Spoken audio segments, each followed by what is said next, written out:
When the Son of Man comes in glory and all the angels with him, he will sit on his glorious throne. All the nations will be gathered before him, and he will separate the people one from another, as a shepherd separates the sheep from the goats. He will put the sheep on his right and the goats on his left. And then the king will say to those on his right, "Come, you who are blessed by my Father, take your inheritance, the kingdom prepared for you since the creation of the world. For I was hungry, and you gave me something to eat. I was thirsty, and you gave me something to drink. I was a stranger, and you invited me in. I needed clothes, and you clothed me. I was sick, and you looked after me. I was in prison, and you came to visit me." And then the righteous will answer him, "Lord, when did we see you hungry and feed you, or thirsty and give you something to drink? When did we see you a stranger and invite you in, or needing clothes and clothe you? When did we see you sick or in prison and go to visit you?" And the king will reply, "Truly, I tell you, whatever you did for one of the least of these brothers and sisters of mine, you did for me." I'm very excited this morning to take a few minutes and share some of the experiences of our team, our hands in Guatemala, just a few weeks ago. We had 20 adults and 20 of our youth go to that country to help do work there. Terrific work, terrific experience. And I'm just going to turn our time over to you guys and share with us about the good things. One of the really neat things that we had, while we were there is, for me, the week was kind of bookended by two unrelated but seemingly connected stories of God's grace, or the power of the resurrection. That the week started, of course, we were there on Easter, which wasn't a work day, so we went to the nearby town of Chichi and had a great day, did a little tour of the city, and went to the markets. And we ended the day by going to the small Methodist church there for an Easter service. And of course, it was Easter, and the pastor was talking about the resurrection and the hope. And it was interesting because he was speaking in Spanish, and we had such a large group, we just about overwhelmed the church. We had at least a third to a half of this church's congregation that day.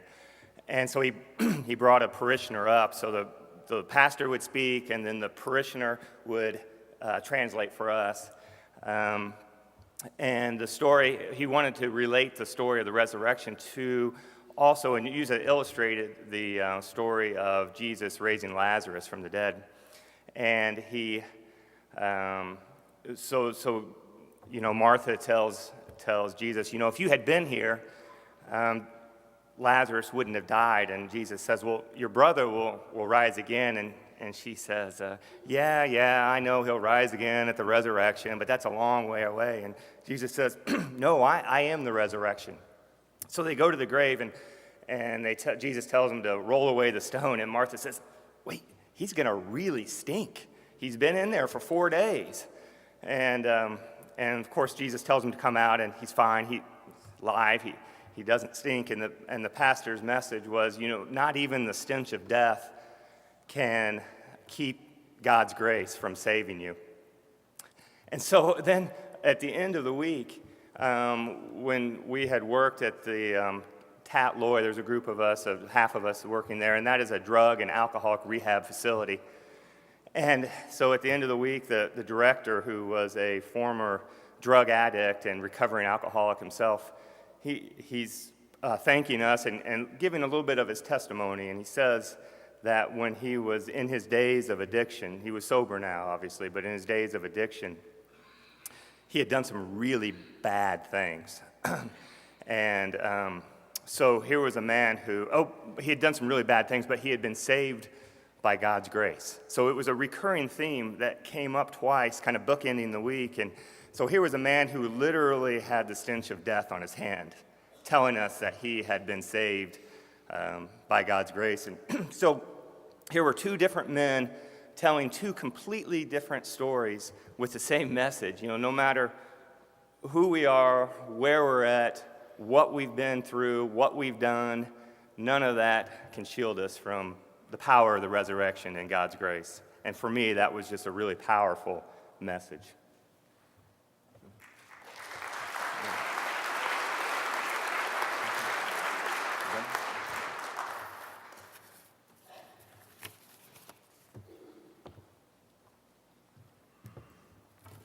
Hello, I'm Allison Soards. I'm a 6th grader at Z West. I went to Guatemala with my family and the church. My family and I worked at the kitchen at the school. It was a very interesting experience. The kids would have school in the morning and then leave at 12. Then during the afternoon, they would come back and play. Even though there was a language barrier, we were still taught a lot by these kids. For example, we were playing basketball with the kids the first day. They didn't care whose team they were on or how many points they had. They just chased each other around for the ball and made each other laugh until we literally fell down. God taught me to love our neighbors, even if they don't sleep in a bed or if they don't have 5 outfits to wear. We can all play a great game of Duck, Duck, Goose or Little Sally Walker or just make up our own game and have fun. Coming back home was a big culture shock. How many things we take for granted, it would be a luxury for them. The people in Guatemala are pretty laid back and just want to have fun and enjoy life. My favorite memory from the trip was either the day it was super foggy out and the kids went into the gym and we taught them a dance, or we played with some little girls in the field in front of the school, spotted with patches of grass and dirt. I pointed to the dirt and said, fuego, or fire, and then pointed at the grass and said, sí, or yes. And we jumped over the dirt and ran around and just had fun. If you ever get the opportunity to go on a mission trip, not only Guatemala, but anywhere, go.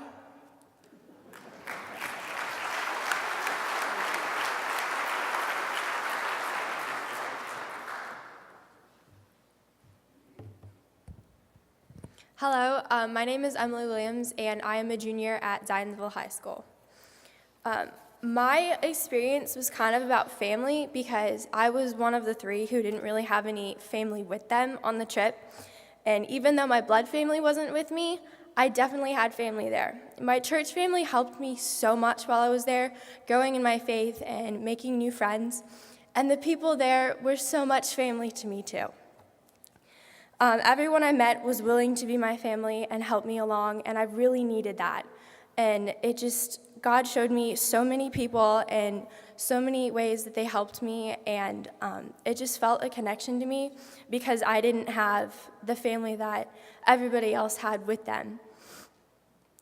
I think that made my experience a little different, I don't know, because this trip was kind of about me spreading my wings, as my mom would say. I asked her if she wanted to go with me, but she told me that this was kind of my year, that I should do my thing. And I kind of found somewhere where I fit in, where my relaxed personality and all of the hard work that they have taught me over the years fit in.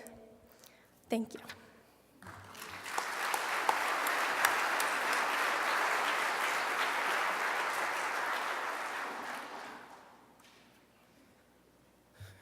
Good morning. My name is Ryan Humphrey. Listening to the 3 former speakers, it occurs to me that we all have a different perspective about what happened and the kind of things that we did and experienced. My reflections are a little bit different, but I think you'll appreciate them. So here, in Zionsville, in the United States, we're arguing about who gets to use a specific bathroom. There, we're building bathrooms so people have clean and adequate facilities to use. We're arguing about what school lunch should be served. There, we talk about, do they have enough nutrition to grow and develop properly? Here, we take education for granted. Publicly funded K through 12. There, they may not go to school. If they do, it's usually not past 4th or 5th grade because it's not funded. It takes tuition to go further. It takes money that most don't have. Here we have more food than we could ever use. There, they scratch out garden patches on the sides of mountains. Here we're worried about our weight and how better to control it. There they worry about getting enough to eat.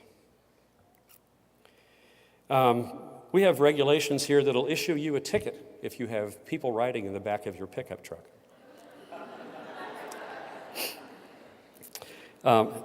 There, a pickup truck is a local taxi. It might have 12 or 15 or 16 people standing in the back of the pickup truck. It's got a metal railing around it, and there'll be 4 more that'll be holding on to the rail and standing on the bumper. And when you ask how many will it hold, the answer is always uno más, one more. Here we fill trash and recycle bins. There they straighten nails that have been used to be able to use them again. Linda Alms, how many nails did you straighten that week? It was a lot. Here we have Trailways and Greyhound. They have the chicken bus. We think they call it that because you cannot be chicken and ride in that bus, okay? And if you find somebody who has gone and asked them about the tuk-tuks, I won't spoil that, just find somebody and ask them about that. Yes, you take your life in your hands there too. Okay, we have stop signs, stoplights, traffic signs, traffic cams. We have all kinds of things that tell us where to go and what we need to be doing. There you're asking, where is the stop sign? Who has the right of way? Where am I? We get chicken at the grocery. The mission raises chickens, and they harvest about 350 pounds of chicken every week to add to the school meals. Yes, I said harvest.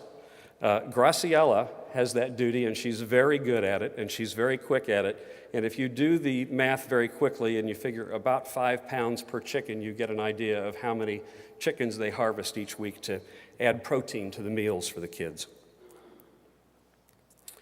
I want to take a moment and tell you about the people of Guatemala. They are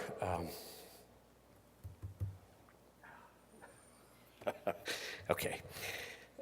They are friendly and outgoing.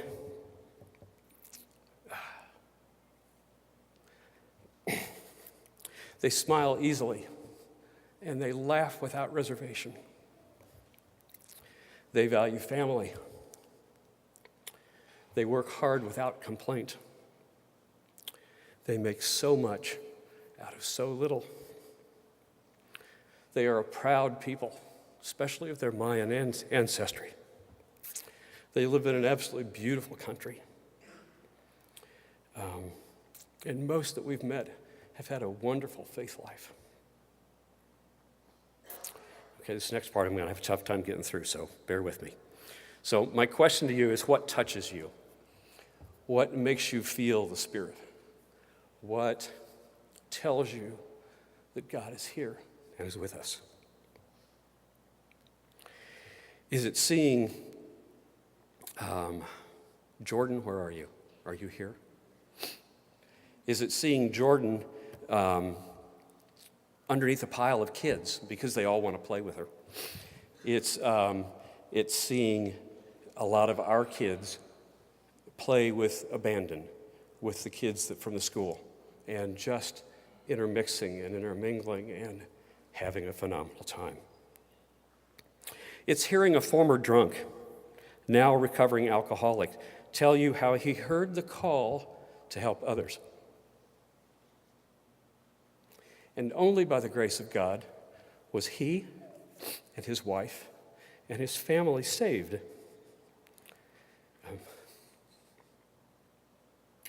How about 60 to 80 men living in a facility, sleeping under the same roof every night, working together to overcome the chains of drug and alcohol addiction? Many of them coming to the center with nothing more than the clothes on their back. Is it seeing kids line up for the most nutritious meal that they will have all week because Mission Guatemala has gotten involved to help provide a meal for them that week? Is it ragamuffin kids playing up and down the sidewalk where we're moving building materials, and they're running up and down and they're smiling and they're yelling and they're They're just having a great time. And then we stop for a minute and we grab the wheelbarrows and we load the kids into the wheelbarrows and we're running up and down the sidewalk trying to get back and forth. Help me out. It's a little boy named Wee Wee. Help me with the other names. Who else do we? Who? Nelson. And their brothers and sisters. It's the mission team at Tatloy standing up on the third floor, bending metal and forming rebar to build columns. And all these boys standing down in not even a courtyard, it's a dirt area, and they're all looking up at us because we've been playing with them for the prior 2 or 3 days. And they're just standing there waving and dancing and jumping up and down and yelling. And then, no, I can't tell that part. Anyway, they're all trying to get our attention to say, come play, okay?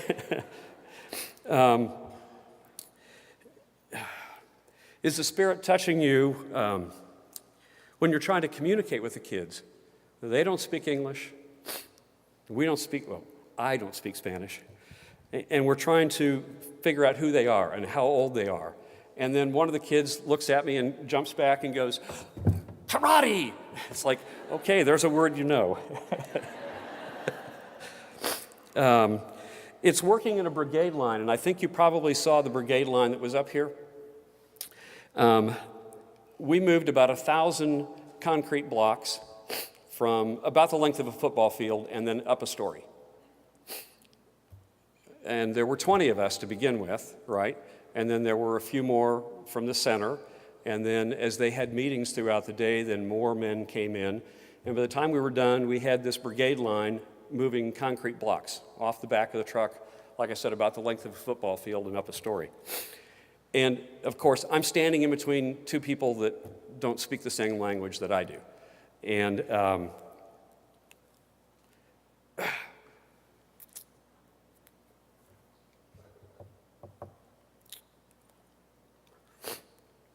just feeling blessed that I'm there.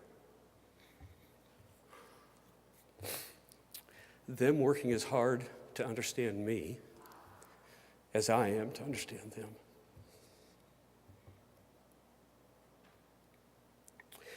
Learning about the hearts of people that you've just met and being amazed.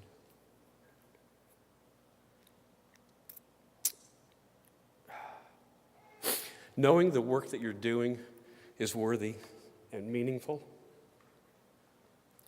and in some way is going to touch somebody's life, and maybe a lot of somebody's.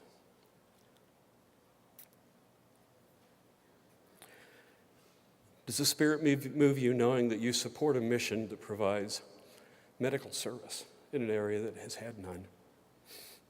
And in an area where they know if they go to the doctor, they can't afford it, so they don't go. And the mission provides that service. I think it's amazing that there were families in this congregation that heard the call and said, come to Mission Guatemala, come help. And I think it's especially important that instead of a regular spring break trip, that it was to go somewhere to help somebody else.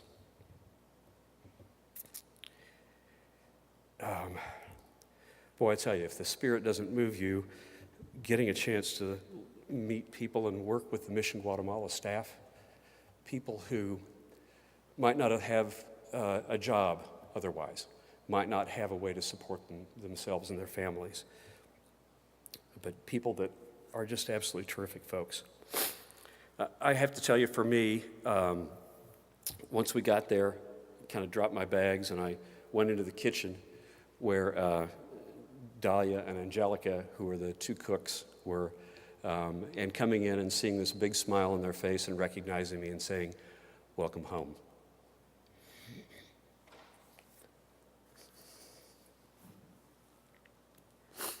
Renewing the friendships with the people that we've met there before. And being told that you are mi amigo por siempre, my friend forever.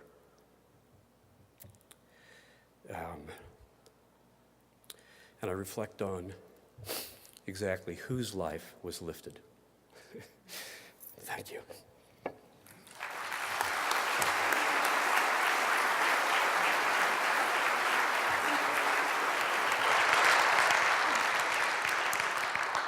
I just want to take a couple minutes, if I could. I've just a couple of questions for the young people. Don't want you to freak out. Allison, would you come up here for just a second?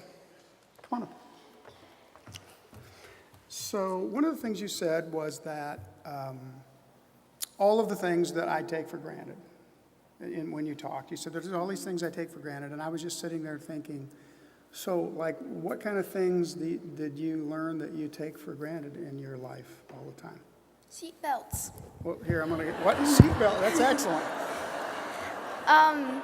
Like healthy food, they don't eat a lot of healthy food. You would always see them with a bag of chips or like a soda.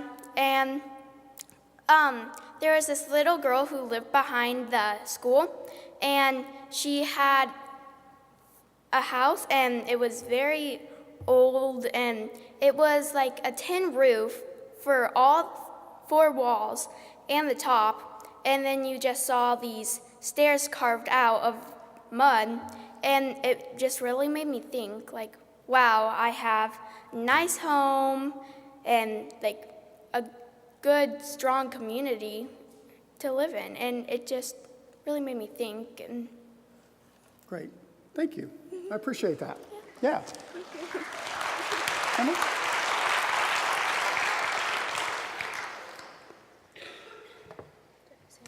So no, you don't have the same question, unless you want the same question. Okay, so the answer, right? First of all, thank you for coming. I'm sure you were very tired on some days when you worked there. Were you where you were like building the stoves for the kitchen, or were you at the rehab center? Which place did you work? Mostly I worked at the school, but I did go to the rehab center once, and Okay. it was amazing. Were you ever tired at the end of the day?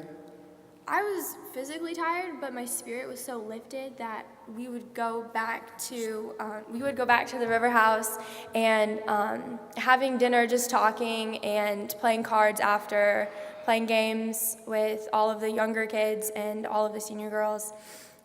I was tired, but I was never really tired, if that makes sense. It does make sense. So, are you tired this morning? A little bit. Did you, I wish I'd brought a picture. Did you go to bed at all last night? Actually, yes. Good for you. Surprisingly. All right. All right. Emily was at the prom last night, so I'm really glad that you took the time and energy to be here. What's like? First, what's cooler, the prom or going on a mission trip? Mission Guatemala. All right. That's all I need to know. Oh, it was Thank you amazing. for coming.